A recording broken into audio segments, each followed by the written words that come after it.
Minsan na rin ba kayo mga katasyo nakakita o nakapanood ng mga video na may tumatakas ng mga OFW o dito sa Saudi Arabia. Dumadaan siya sa bintana, kaya minsan sa rooftop, ganun, tumatalon. May mga napanood na akong ganun video. Nandito na ako sa Saudi. Dito ko nakita bakit possible na nangyayari yung bakit sila sa bintana dumadaan kasi yung mga lock nila dito, tulad nito, yung lock nila dito, itulad sa atin na pag nasa loob ka ng bahay, hindi mo kailangan ilak. Pwede mo siya buksan kahit nakalak sa labas. Diba ganun yung mga lock sa atin? Pag nilak mo sa loob, ay sa labas, dito sa loob, pwede mo siya buksan. Dito naman, pag wala kang susi, hindi mo pa din siya mabubuksan. Kailangan mo pa din gamitan ng susi. Kung po, ganito yung mga lock nila dito. Hindi ko naman siguro, hindi ko alam kung lahat ng bahay ganyan dito sa Saudi Arabia. Sa tingin ko ganyan kasi siyempre, paano ito pang idea na ito na ganito yung mga lock nila dito. Kaya pag wala kang susi o walang binigay sa iyo si madam na susi o yung amo mo, possible na para kang nasa prisuhan. Hindi ka makakalabas, di ba makikita yung labas.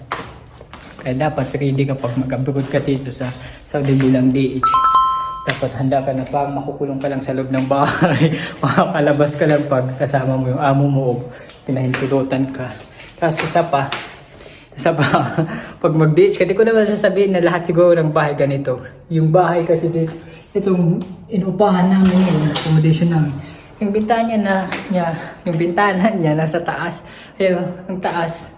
Kaya kung sobrang lungkot pa ang nasa person yun, no? Yung sa buisin.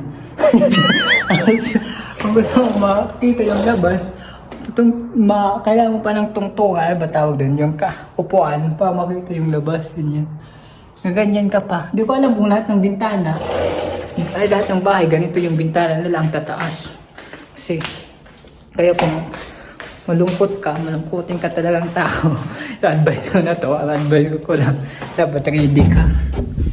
Hindi ka basta-basta malulungkot kasi ganyan. At pati bintana namin dito sa kwarto, ganyan.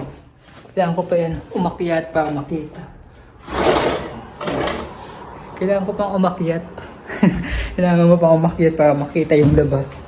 Hindi ko lang alam kung lahat ng bahay, para sa mga days dyan, pa-comment naman ako kung may mga bahay din, yung bahay nyo din ba ganyan. Kasi dito sa amin ganyan. Kaya yan po yung masasabi natin kung bakit minsan may mga dates tayong may dita na parang tumatalon sa